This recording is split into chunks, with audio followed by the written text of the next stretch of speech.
ফুটবলে Brazil Argentina match মানে অন্যরকম উন্মাদনা।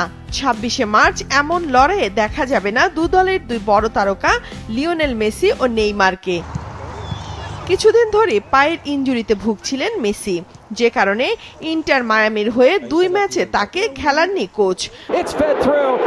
শুক্রবার আটালান্টা ইউনাইটেডের বিপক্ষে দ্বিতীয়ার্ধে মাঠে নেমে একটি গোলও করেন, তবে ওই ম্যাচের পরই স্ক্যান করা হলে পায়ের মাংসপেশি ও সংযোগে ইনজুরি পাওয়া গেছে, যে কারণে আর্জেন্টিনা কোচ স্ক্যালোনির ঘোষিত দল থেকে বাদ পড়েন মেসি।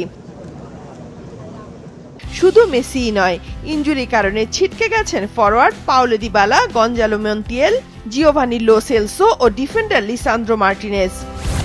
আগামী 22শে মার্চ শনিবার বাংলাদেশ সময় ভোর 5:30টায় উরুগুয়ের মাঠে খেলবে আর্জেন্টিনা। ব্রাজিলের বিপক্ষে ম্যাচটি হবে 26শে মার্চ বাংলাদেশ সময় সকাল 6টায়। এই দুটি ম্যাচ জিতলে লাতিন আমেরিকা অঞ্চল থেকে সবার আগে 2026 বিশ্বকাপের টিকিট পাবে আর্জেন্টিনা। পয়েন্ট টেবিলে 12 ম্যাচ শেষে 25 পয়েন্ট নিয়ে সবার উপরে আর্জেন্টিনা, সমান ম্যাচে 20 পয়েন্ট নিয়ে 2-এ উরুগুয়ে, সমান 19 পয়েন্ট নিয়ে 3-এ ইকুয়েডর ও 4-এ আছে কলম্বিয়া। ব্রাজিলের অবস্থান 5 নম্বরে, তাদের পয়েন্ট 18। টানা 7মবারের মতো বেস্ট টিস্যু পেপার ব্র্যান্ড হিসেবে স্বীকৃতি পেয়েছে বসুন্ধরা টিস্যু। 2023 সালের অক্টোবরে উরুগুয়ের বিপক্ষে ব্রাজিলের জার্সিতে সবশেষ ম্যাচ খেলেছেন নেইমার। সেই ম্যাচে ইনজুরিতে পড়ায় 71 মিনিটে মাঠ ছাড়তে হয় তাকে।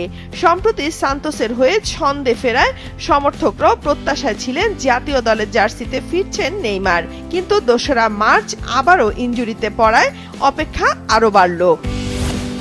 21শে মার্চ বাংলাদেশ সময় সন্ধ্যা 6:45টায় গারেঞ্চো স্টেডিয়ামে কলম্বিয়ার মুখোমুখি হবে ব্রাজিল।